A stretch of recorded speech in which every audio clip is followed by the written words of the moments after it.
Bijnor police में हत्या का किया खुलासा। पत्नी पर शक होने के कारण पति ने पत्नी को उतारा मौत के घाट। पति को शक था कि उसकी पत्नी का अफेयर किसी दूसरे व्यक्ति के साथ चल रहा है। आरोपी पति ने पत्नी का गला घोंटकर पत्नी को उतारा मौत के घाट। आरोपी ने पत्नी की हत्या करने के बाद कई फीट गड्ढे में पत्नी की लाश दबाई। आरोपी ने इस घटना को अंजाम अपने भाई और चाची के साथ मिलकर दिया। पुलिस ने 2 आरोपियों को गिरफ्तार कर लिया है। बिजनौर में पत्नी की हत्या कर जमीन में गाड़ दिया। चांदपुर में 1.5 साल बाद पुलिस ने कंकाल निकाला। पति समेत ससुराल वालों पर एफआईआर। बिजनौर के चांदपुर थाना क्षेत्र के गांव बास्टा में एक चौंकाने वाला मामला सामने आया।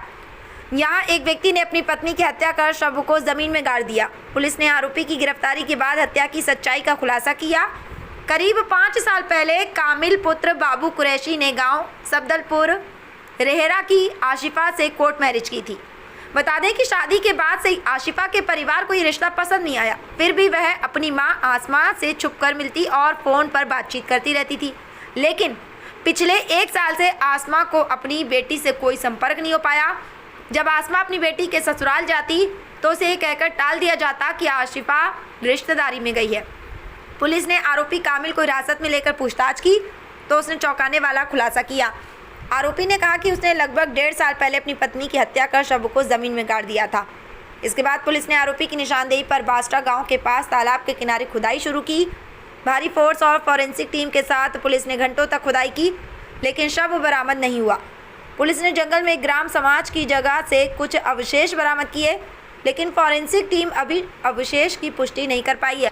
आपको बता दें कि परिजनों ने पुलिस से अन्य नामजद आरोपियों की गिरफ्तारी और शव की बरामदगी की मांग की है। सीओ चांदपुर भरत सोनकर ने भी शव की तलाशी की पुष्टि की है और बताया कि पुलिस पूरी जांच पड़ताल कर रही है। पुलिस अब फरार आरोपी और अन्य आरोपियों की तलाश में जुटी है। शव की बरामदगी के लिए जाँच अभी भी जारी है। जनपद बिजनौर की सभी ताज़ा खबरों के लिए चैनल को सब्सक्राइब करें और हमारी वीडियो को ज़्यादा से ज़्यादा शेयर करें। बिजनौर से हमारे संवाददाता मोहम्मद जिशान की खास रिपोर्ट। दिनांक 26 मार्च 2025 को वादिनी श्रीमती आसमा पत्नी तस्लीम निवासी सफदलपुर रेहरा थाना क्षेत्र हिमपुर दीपा द्वारा इस आशय का प्रार्थना पत्र थाना चांदपुर पर प्रस्तुत किया गया कि उसने अपनी पुत्री आसिफा की शादी लगभग 5 वर्ष पूर्व कामिल सनाब बाबू निवासी बास्ता थाना चांदपुर के साथ संपन्न किया था। पिछले 1 वर्ष से उसकी अपनी पुत्री आसिफा से बातचीत और मुलाकात नहीं हो पा रही है। उसको इस बात की आशंका है कि आसिफा के पति और उसके ससुराली जनों द्वारा उसको कहीं गुम कर दिया गया है। इस सूचना पर थाना चांदपुर पर सुसंगत धाराओं में अभियोग पंजीकृत कर तत्काल विवेचनात्मक कार्रवाई प्रारंभ की गई। विवेचना और साक्ष्य संकलन के दौरान यह तथ्य प्रकाश में आए कि आसिफा की शादी कामिल सनाब बाबू से संपन्न हुई थी और उसके साथ उसका विवाह विच्छेद हो गया था। तत्पश्चात उसने कामिल के बड़े भाई आदिल के साथ शादी कर लिया था, उसके साथ रहना प्रारंभ कर दिया था। बाद में उन दोनों के रिश्ते में कड़वाहट पैदा हुई। आदिल को इस बात का शक था कि आसिफा किसी और से बात करती है। इस बात को लेकर उसने अपने भाई कामिल और अपनी चाची चांदनी के साथ मिलकर अपनी पत्नी आसिफा का नवंबर 2023 में ही गला घोंटकर उसके शव को गड्ढा खोदकर दफन कर दिया था।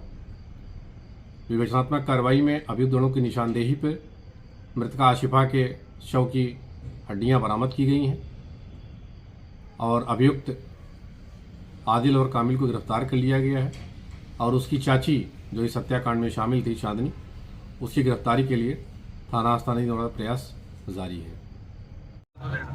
आज थाने आए, क्या मामला है? थाने आए थे, हमारी सिस्टर की जो शादी हुई थी अब से 3-4 साल पहले शादी करी थी। कहाँ पे मेरी बास्टे में, तो उधर से उन्होंने उसकी अब 1 से 1.5 साल पहले हत्या करके और दबा दिया गया। तो आपको कब मालूम पड़ा हत्या का? हमें हत्या का पता चला है होली के टाइम पे, होली से 1 दिन पहले। तो हमने थाने में रिपोर्ट करी जाके एसपी साहब के पास, तो वहाँ से उन्होंने जाके रिपोर्ट दर्ज करी। उसके बाद एक बंदे को उठाया, उनने बताया हाँ मैंने मार दी, मेरे भाई ने मारी और मेरे परिवार ने सबने मिलकर मारा। उसमें 9 जनों के नाम हैं और क्या नाम ले आज फिर गए थे वहाँ, जो खुदाई करी तो वहाँ थोड़ी हड्डियाँ निकली, जहाँ इन्होंने बताया था हमने यहाँ दबाया। अब वो जो है कोतवाल साहब ने कह दिया है, अभी ये खुद पक्का नहीं पता ये हड्डियाँ इंसान की है या जानवर की है, ये जब वो हो जाएगी जांच होगी उसके बाद पता चलेगा ये किसकी हड्डी है। अभी ने हम 3 जनों को जेल भेज रहे हैं, जिसमें एक का नाम आदिल है, एक का कामिल और एक का क्या नाम है चांदनी, एक का नाम चांदनी। उन 3 जनों को शादी किसके साथ हुई थी? शादी हुई थी कामिल के साथ। कामिल के साथ में शादी हुई थी। तो अभी हत्या किसने की है? हत्या पूरे परिवार ने मिलकर करी इनके साथ, कामिल ने और आदिल ने और भूरे ने, चांदनी ने, साहिबा ने और शिबा ने आप और क्या चाहते हो आप? साबू ने। अब हम ये चाहते हैं, हमें इंसाफ चाहते हैं, बस ये है इन सबको जो जो इनमें शामिल थे इनको सबको सजा हो और हमें जो है जो चीज़ भी हमें बरामद हुई वो हमें दी जाए, ताकि हमें लाश हो जो भी है सब लड़की का हमें मिलना चाहिए। उसका बेटा हमें मिलना चाहिए, जो बेटा है एक लड़का उसके पास 2.5-3 साल का। हमें खतरा है कि उस लड़के को ना मार दें, तो उस लड़कों को हम चाहते हैं हमें लड़का मिलना चाहिए, बस हमें चाहिए इंसाफ।